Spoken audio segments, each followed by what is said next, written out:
an exploration of the ancient Book of Enoch and its startling revelations about fallen angels, forbidden knowledge, and the mysterious giants that once walked the earth.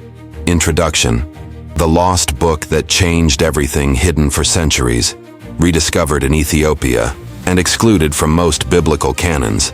The Book of Enoch contains some of the most extraordinary and controversial stories ever written about the supernatural world.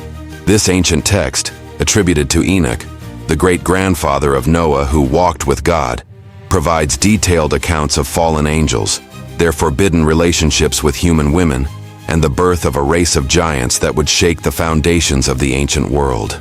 Unlike the brief mentions in Genesis, Enoch's account reads like a cosmic thriller, complete with named characters, specific locations, and detailed descriptions of events that supposedly occurred before the Great Flood.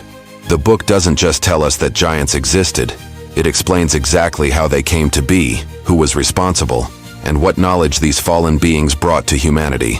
Knowledge that would allegedly corrupt our species and necessitate divine judgment. What makes Enoch's account particularly fascinating is its specificity.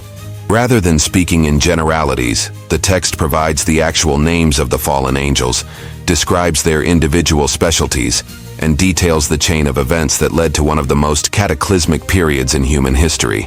This isn't mythology in the abstract. It's presented as historical fact, complete with genealogies, timelines, and consequences that echo through the pages of biblical narrative.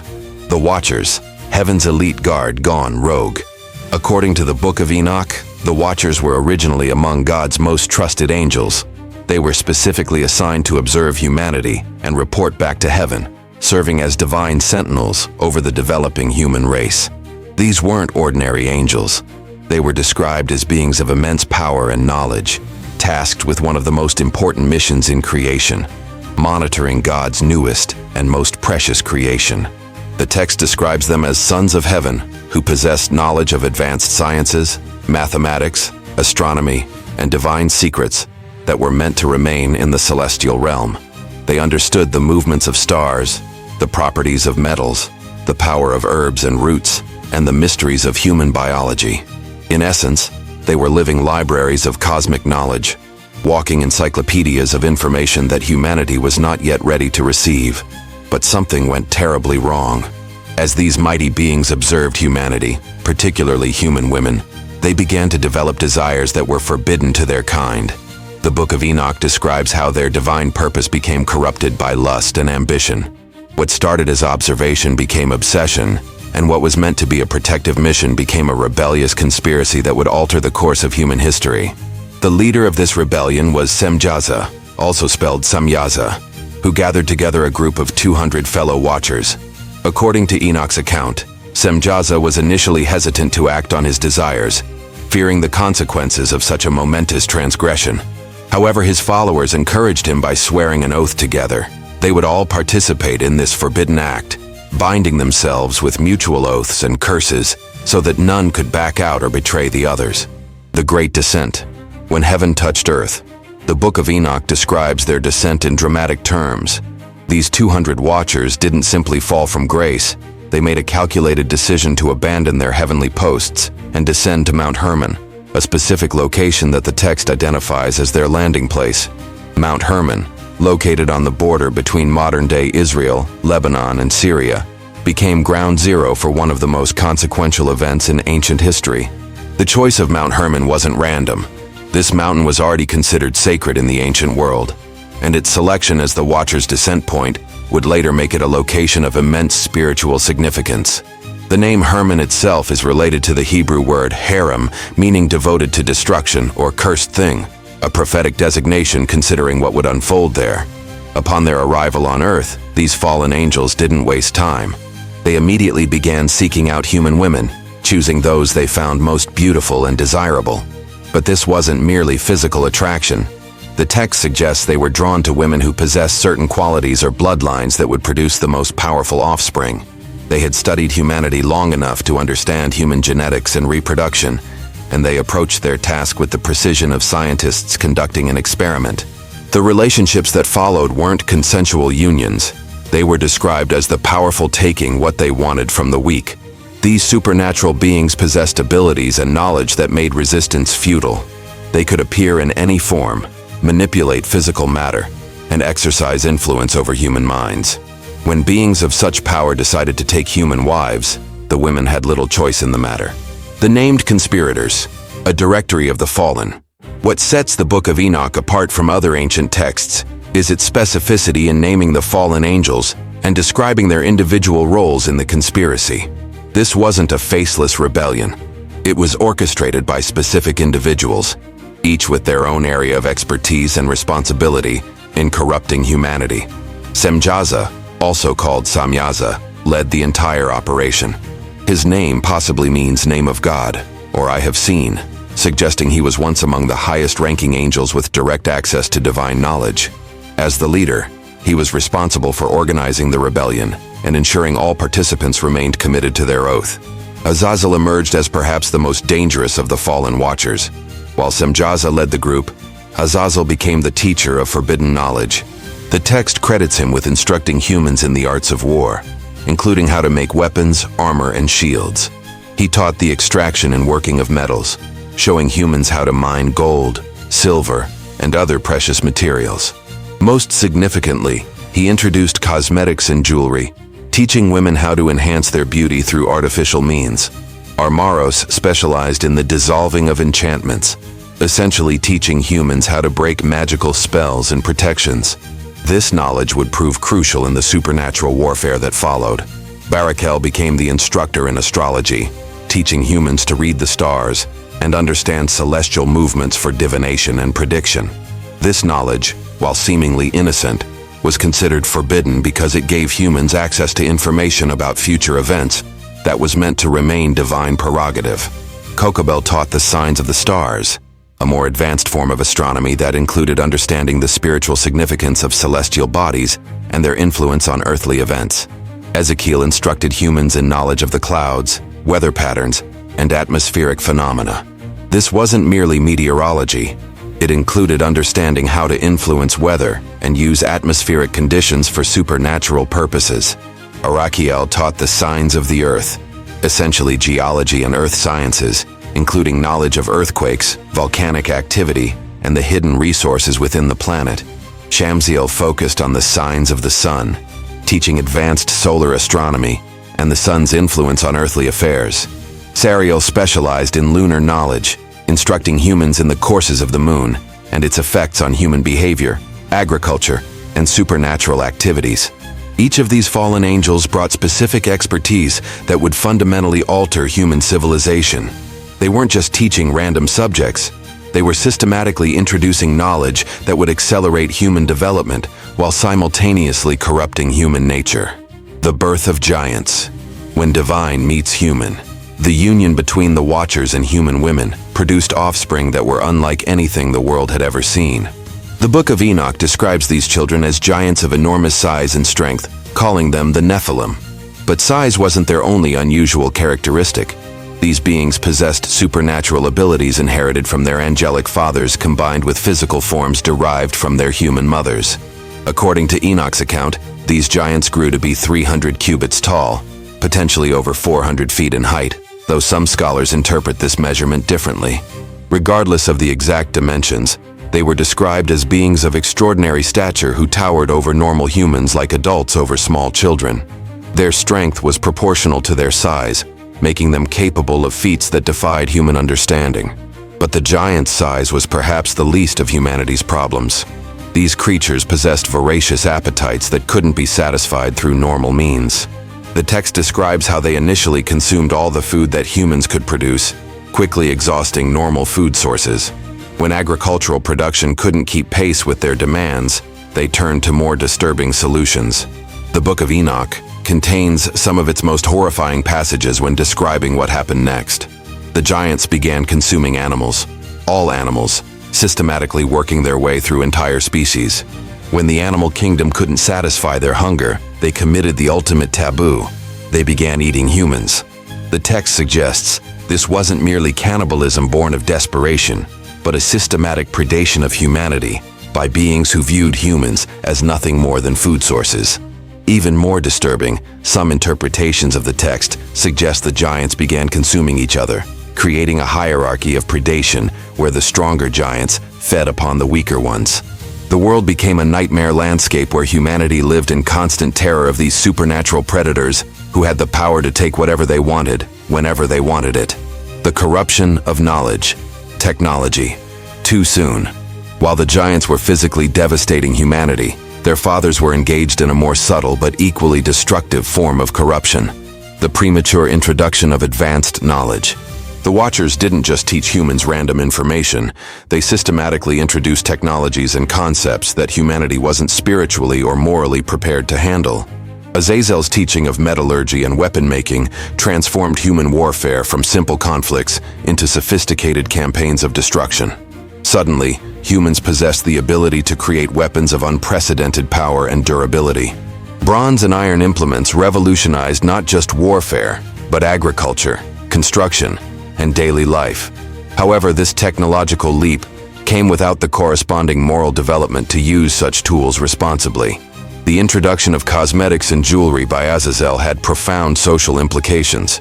The text suggests this knowledge created unprecedented levels of vanity, jealousy, and social stratification. Women learned to enhance their appearance through artificial means, leading to competition and envy that poisoned social relationships. The emphasis on physical beauty and material adornment shifted cultural values away from character and virtue towards superficial concerns. Astrological knowledge, while appearing harmless, fundamentally altered humanity's relationship with the divine. Instead of trusting in God's providence and guidance, humans began trying to predict and control their futures through star reading and divination. This knowledge made humans feel they could manipulate cosmic forces for their own benefit, fostering pride and self-reliance that separated them from their creator. The teaching of enchantments, spells, and magical practices introduced an entire supernatural dimension to human experience. Humans learned to call upon spiritual forces for power and knowledge, opening doorways to interactions with entities other than God. This wasn't merely superstition. According to the text, these practices actually worked, giving humans access to supernatural power while binding them to spiritual forces that didn't have their best interests at heart. The heavenly response. Divine intervention. The Book of Enoch describes how the chaos on earth didn't go unnoticed in heaven.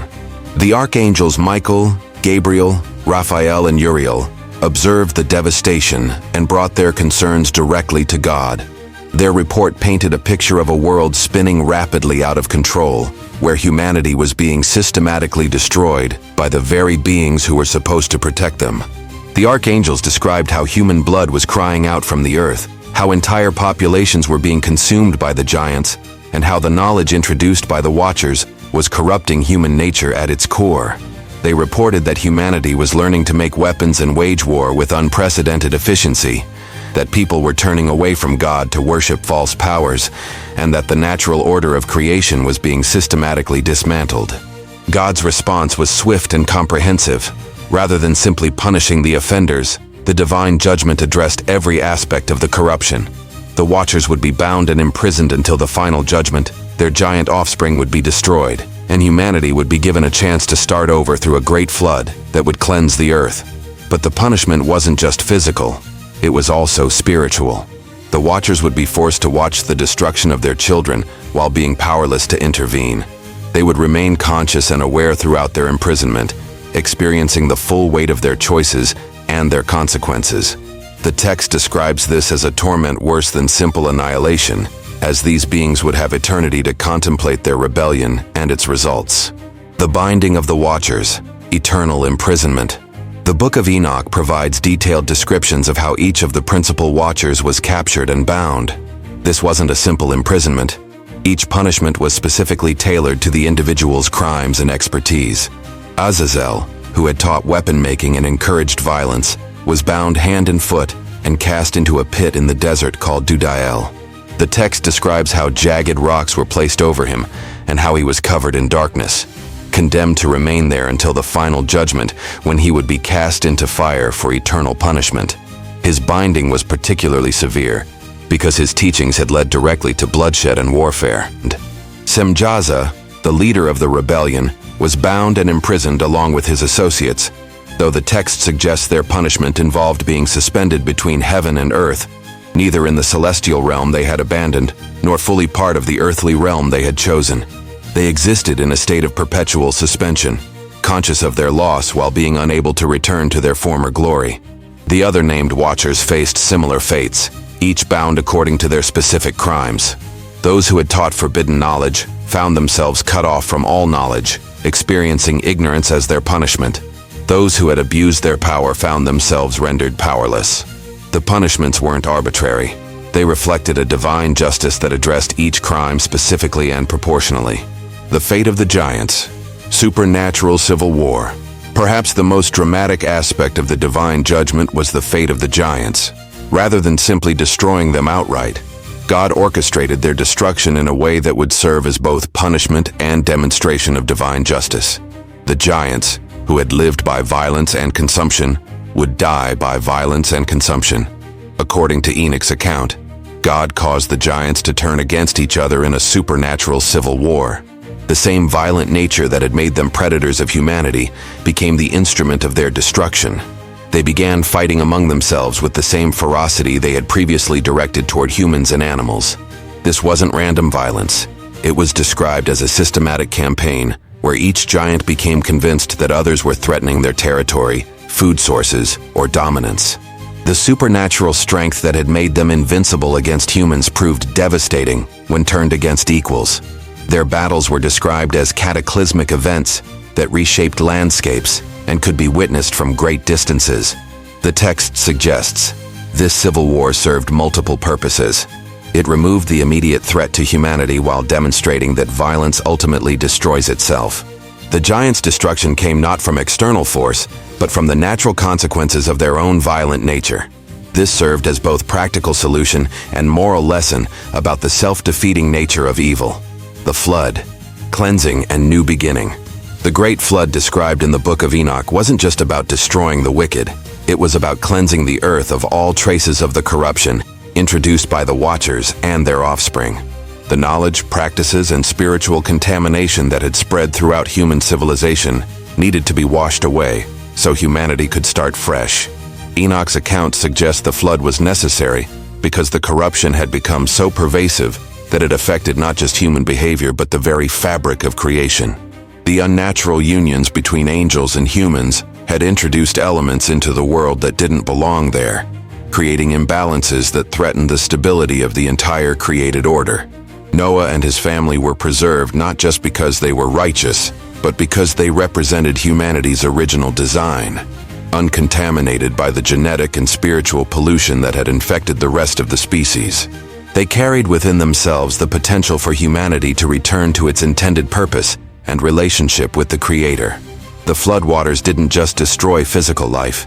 They were described as cleansing the spiritual atmosphere of the earth, washing away the lingering effects of forbidden knowledge and supernatural contamination. When the waters receded, the world was not just physically renewed, but spiritually purified.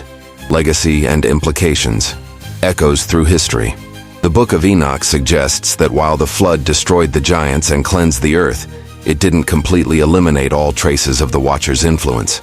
The text implies that some of the forbidden knowledge survived through various means, and that the spiritual entities involved in the original rebellion remained active, albeit in limited ways.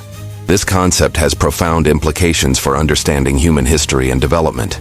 According to this perspective, much of human technological and cultural advancement might be traced back to the original teachings of the fallen Watchers. Metallurgy, astronomy, mathematics, medicine, and other sophisticated knowledge didn't develop naturally through human experimentation.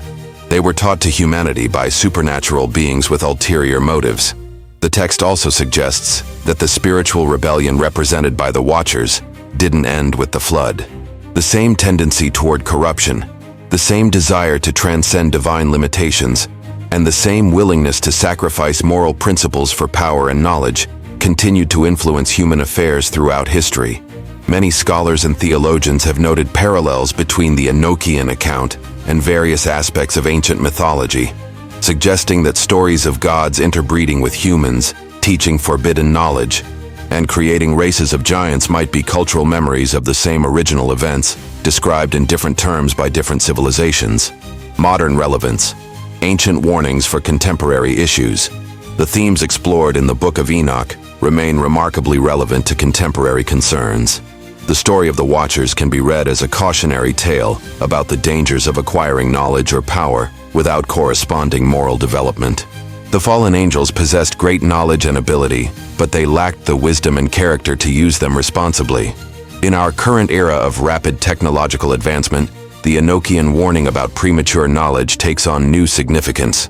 We possess unprecedented power through nuclear weapons, genetic engineering, artificial intelligence, and other technologies that could fundamentally alter human existence. Like the humans who receive the Watchers' teachings, we must grapple with whether we have the moral and spiritual maturity to handle such capabilities responsibly. The text's emphasis on the consequences of corruption also speaks to contemporary concerns about the degradation of social institutions, environmental destruction, and the erosion of ethical standards in pursuit of profit or power.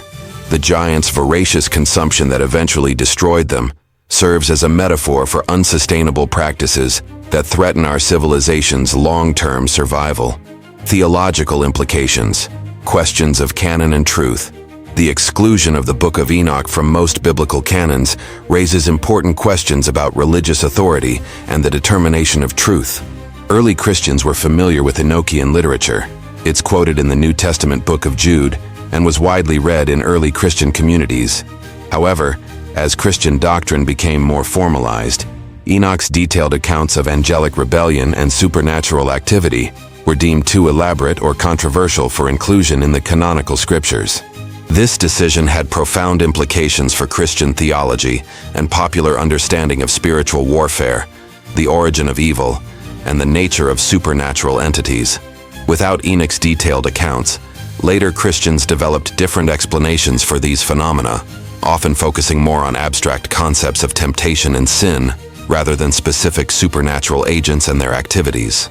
The Ethiopian Orthodox Church, which preserved the complete Book of Enoch as part of its canon, maintained a more detailed understanding of angelic hierarchy, spiritual warfare, and the ongoing influence of supernatural entities in human affairs.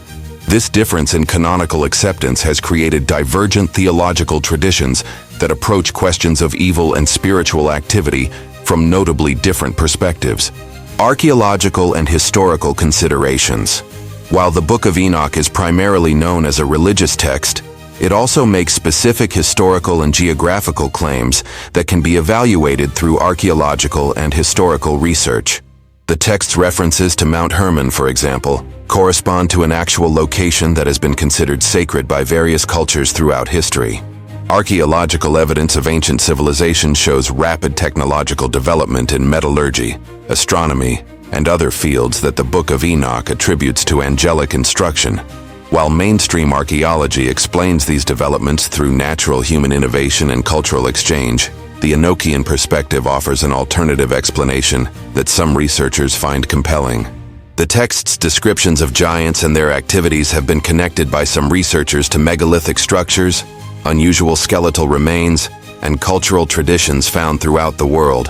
While these connections remain controversial and are not accepted by mainstream academia, they continue to generate interest among those seeking physical evidence for Enoch's accounts. The enduring mystery. Questions without easy answers. The Book of Enoch raises profound questions about the nature of reality, the extent of supernatural influence in human affairs, and the reliability of ancient sources.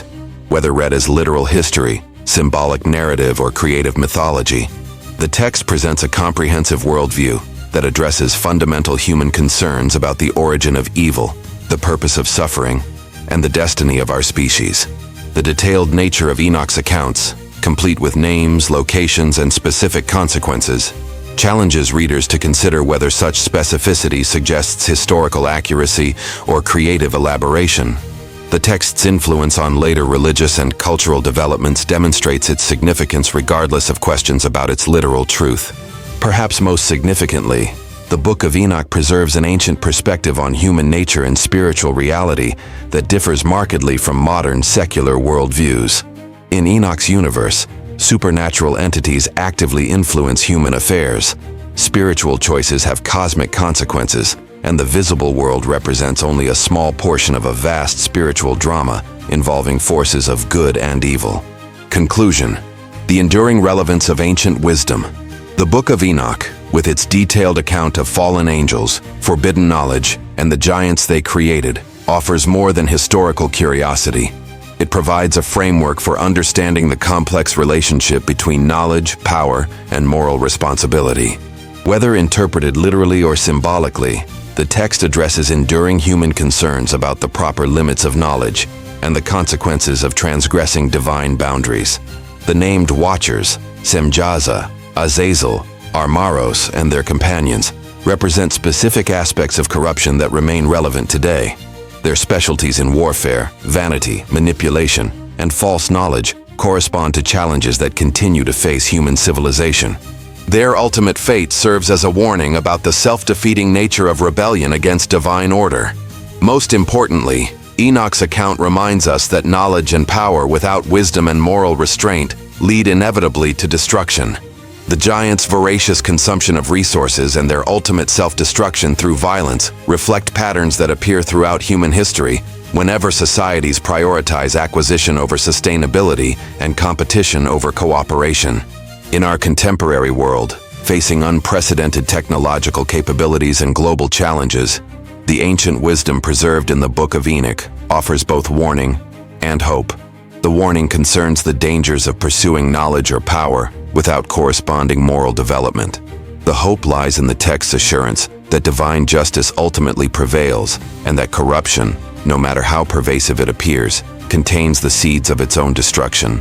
The Book of Enoch reveals everything not just about ancient angels and giants, but about enduring principles of spiritual reality that transcend historical periods and cultural contexts.